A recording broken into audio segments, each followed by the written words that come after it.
Yes. of the brain and folds of pure matter, folds of the meningeal layer of pure matter. And next thing is we'll identify cranial nerves and the foramina from the skull to which the cranial pass. Okay?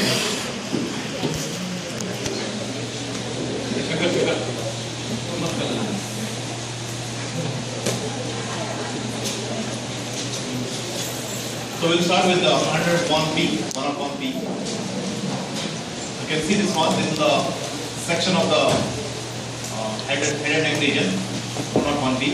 And you can see this fold there. See the brain is removed here.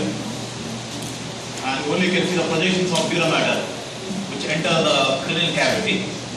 So this projection which is coming from the roof of the cranial cavity, you can see that is labeled 1, this entire thing from here to here. This is called as falx cerebri. It lies between the two cerebral hemispheres in the median longitudinal fissure. This is the anterior end here. This is the posterior end here.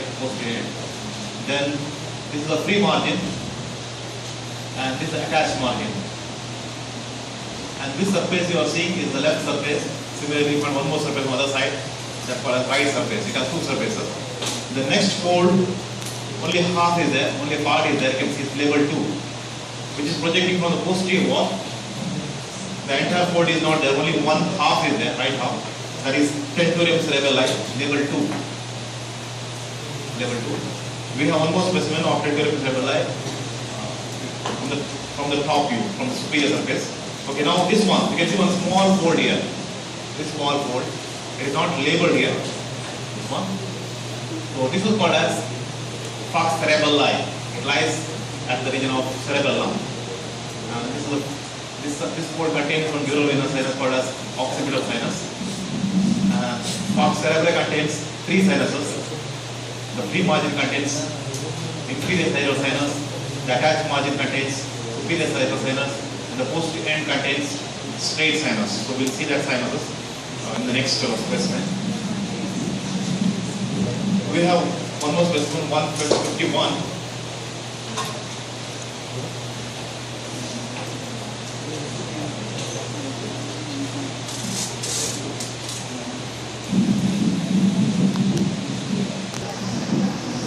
Okay, you can see this entire fold is labeled 15 there. This entire fold here. This is called as tentorium cerebelli. So above this cerebrum was there, it is removed. And below cerebrum, below the occipital of cerebrum, this fold is there. This is called tentorium cerebelli. It is projecting from the posterior wall of the cranial cavity. This is the inner margin, the free margin of tentorium cerebelli. And here is the attached margin. The attached margin you find 4 dural venous sinuses. 2 on this side and 2 on this side. Superior petrosal here and here also. Transverse sinus here and here also. And you can see something cut here. This cut structure is the posterior end of the other fold, falx cerebri. You have seen number 1 in the serious specimen, labeled number 1 is the falx cerebri, cut end of the falx cerebri. And you can see one small structure here. This is the posterior end of the superior sagittal sinus, which was in the falx cerebri. Okay. So this is the tentorium cerebelli.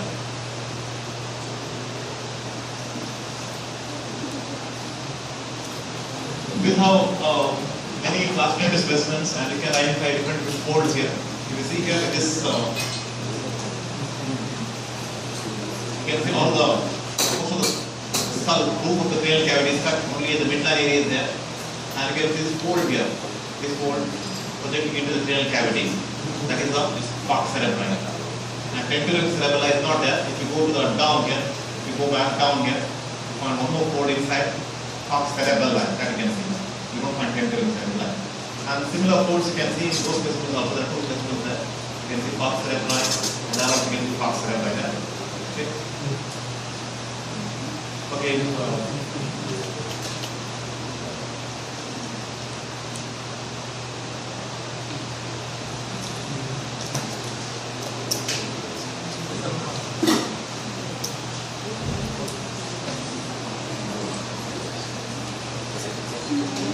this same specimen where you identified the tentorium cerebelli.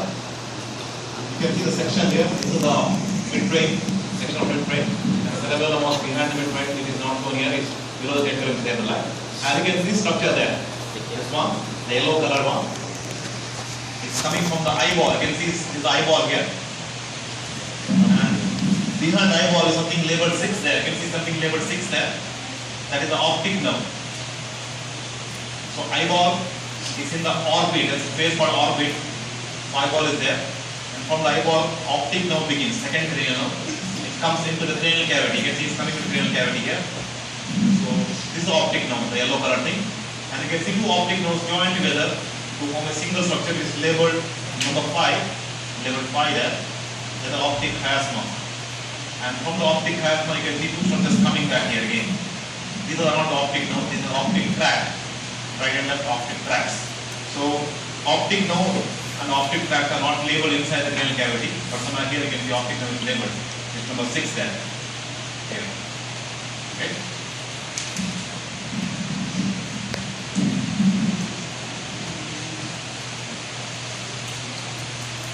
Okay. In this specimen now, you can identify some dural venous sinuses.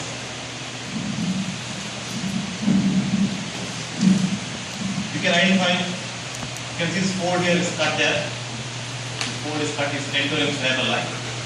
Tentorium cerebelli. And you can see this sinus there, it's labeled 16 there. It's labeled 16. On this side is labeled, this side is not labeled. That is the transverse sinus. This is right and this left transverse sinus. Then here you can see labeled 14. Labeled 14. That's in relation to a bone. This bone called Peter's spot temporal bone. So this is called as superior petrosal sinus. You can see this side is not labeled here. This is called superior petrosal sinus.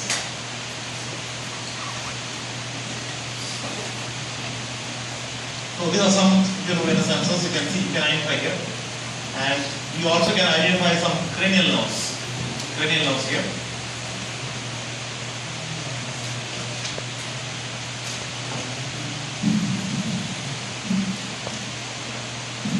Area, something labeled 1 there. You can see something labeled 1 and some yellow things are there. You can see on this side. So this side is covering it. 1. That's the first cranial nerve. It's coming from the nose, nasal cavity. It's an olfactory nerve. And then if you go back here, then it's labeled 2 there. Labeled 2. And you can see this side is not labeled. This one, the yellow thing. This side, the yellow thing is covered by the label number 2. That's the optic nerve. You just identified in the previous specimen. So that's number 2. And just behind that you can see this one. Not labeled on this side but labeled on this side. It's number 3. That's the oculomotor nerve. Oculomotor nerve. And then next one, you can see this small dot like thing here. You can see labeled 4 towards that. You can see here 3, then 4. This is a 4. The next is a 5. The 5, big one. 5. Next is 6, small one. 6. Okay. So you are identified 2, the big one. Then 3, this one. Then 4, this one. 5, 6. Then here you find. Here you can find this one. This is not 1 nerve. It's a 2 nerves. 7 and 8 together. 7 and 8 together. Okay. 7 and 8.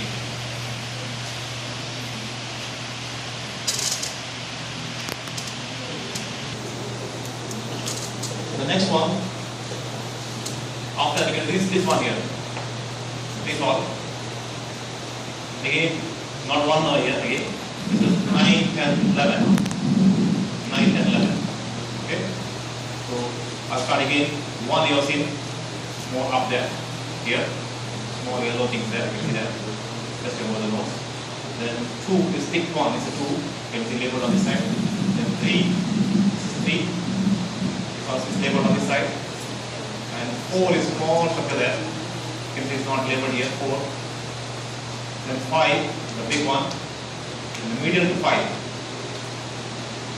Small structure is there. And the 6th cranial absent. Then here you find 7 and 8 together. Then 9, 10, 11 together. Okay. So you would identify some nerves here. You would identify 2. You would identify 3. You would identify 5. Then 7 and 8. And 9 and 11. Okay. So not 4, not 6, and not 1. So these nerves you are identifying. So 2, 3, 5, then 7 and 8, 9 and 11. Okay?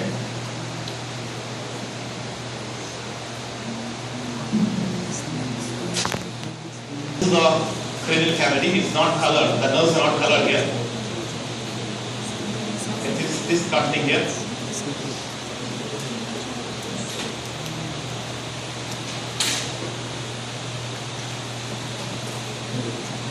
very big. You can put the pin there. You can see that. That's the second cranial nerve, optic nerve. If you go back, this one, this also you can pin.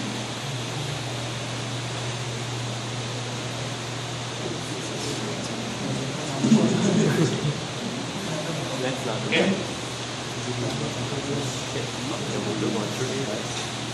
This is also there. This one. That's the oculomotor one. That is the third cranial nerve. So fourth is very small. We do not identify that. So identify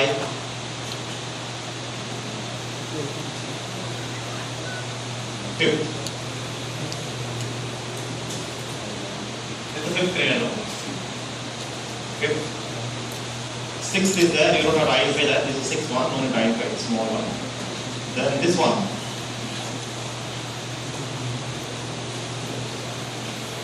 This one. Okay. Okay. That is 7 and 8. 7 and 8. Then still behind.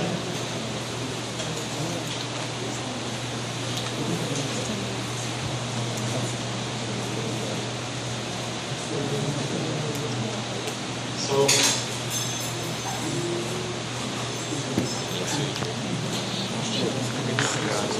this is 5. This is 7 and 8. And next still behind, you can see this one here, where the pin is there. That is 9 and 11. Okay, 9 and 11. So these are the nerves you are identifying. I identify the foramen now through which the cranial nerves pass. This cranial nerves pass. You identify that also.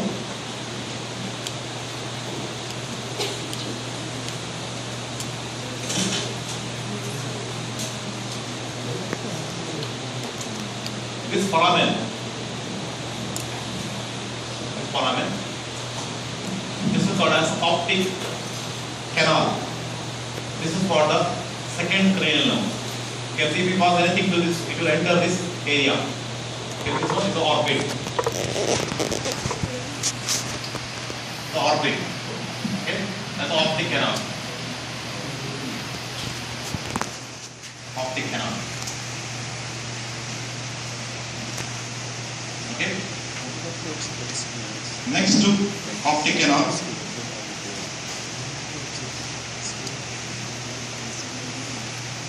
One more opening is there. You can see it's a big opening there. It's a very big flag opening.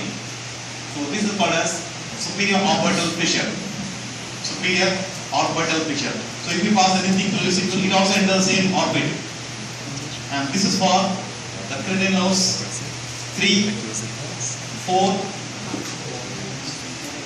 ophthalmic branch of 5, and 6th nerve, abducens nerve. So these 4 nerves pass through this opening and they all enter the orbit. 3, 4, ophthalmic branch of 5 and abducens nerve. So they all pass through this opening. Okay. So we are seeing 2 openings now.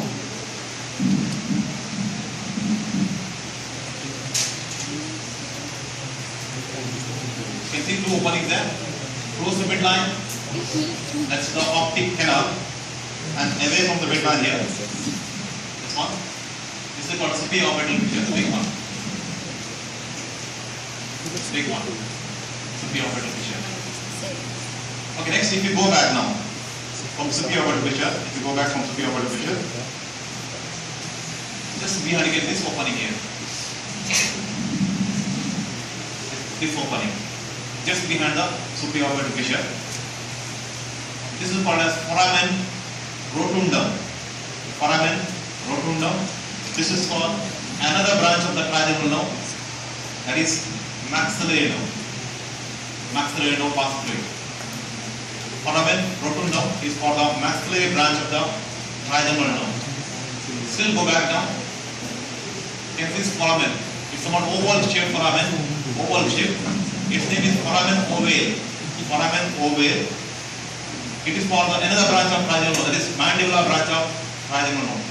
Trigeminal nerve gives three branches: mandibular, maxillary, ophthalmic, and they pass through three openings. This is for mandibular branch. Foramen ovale. Okay. So you covered till now 6 nerves. Then this bone here. This thick bone, you are seeing this thick bone. You can see on this side also you can see this thick bone. This is part of temporal bone. This is called as Petrus part of temporal bone. And this part of bone contains the middle ear and the inner ear. All that you can see this bone. Okay, Petrus part temporal bone.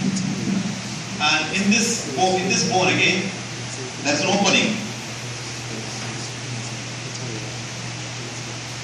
This opening is that this one on the inner side of the Petrus part temporal bone. So this opening is for the 7th and 8th cranial nerve. And this name of this opening is internal acoustic meatus. Internal acoustic meatus. This is for the 7th and 8th cranial nerve. I said the middle and inner ear are present in this one. So 8th cranial nerve goes to the inner ear and supplies the receptors. Okay? The 7th cranial nerve runs close to the structures and comes out from below. Okay. Next, if you come down here, the last foramen, this one. It's a big foramen there. This is called jugular foramen.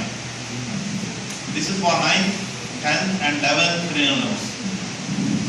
And not only these cranial nerves, there are two dural venous sinuses. They also pass through this opening.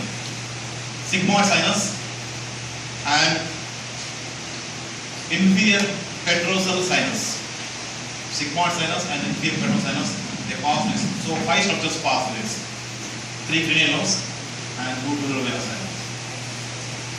Okay. And one more opening, you don't know to identify that. It's on the inner side of foramen magnum there. This side here, inner side of foramen magnum. It is for the 12th cranial nerve. It's called hypoglossal canal. No need to identify that. It's called hypoglossal canal. It's called as hypoglossal nerve. So I'll show the foramens again. This is the optic canal. This one, optic canal. Next,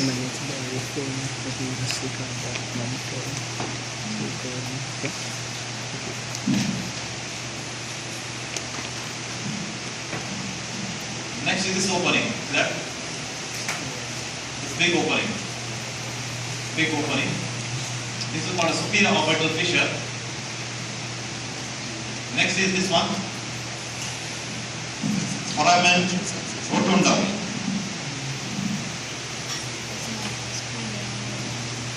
Okay. The next, foramen ovale. Foramen ovale. Foramen ovale, foramen rotundum is for the mandibular and maxillary branch of the trigeminal nerve. Superior orbital fissure is for the many cranial nerves, that is 3 oculomotor, 4 trochlear, 6 abducent, and 1 branch of 5th also. That is ophthalmic branch of 5th. They all pass this opening. Then this bone is called Petrus part temporal bone, and on the inner side of Petrus part temporal bone you can see this opening. This opening is called as internal acoustic meatus. This is for the 7th and 8th cranial nerve. 7th and 8th cranial nerve. And lastly this one, jugular foramen, big one, just below, just behind the hypothalamus meatus. This one, and it's close to foramen magnum also. This is called a jugular foramen. It's a big one. This is for the 3 cranial nerves, 9th and 11th, and 2 dural venous sinuses. And this one here, you can see this area here. This area, you can see this bone here having number of openings. This bone has number of openings in it. This bone is called as cribriform plate of ethmoid bone. You studied that in the respiratory system. It forms the roof of the nasal cavity. That means if you break this, you enter the nasal cavity. So this bone is having many openings, holes, and through that openings, olfactory nerve enters the cranial cavity. So this cribriform plate of that bone has many holes, openings, and those are for the olfactory nerves. That's the cranial nerve.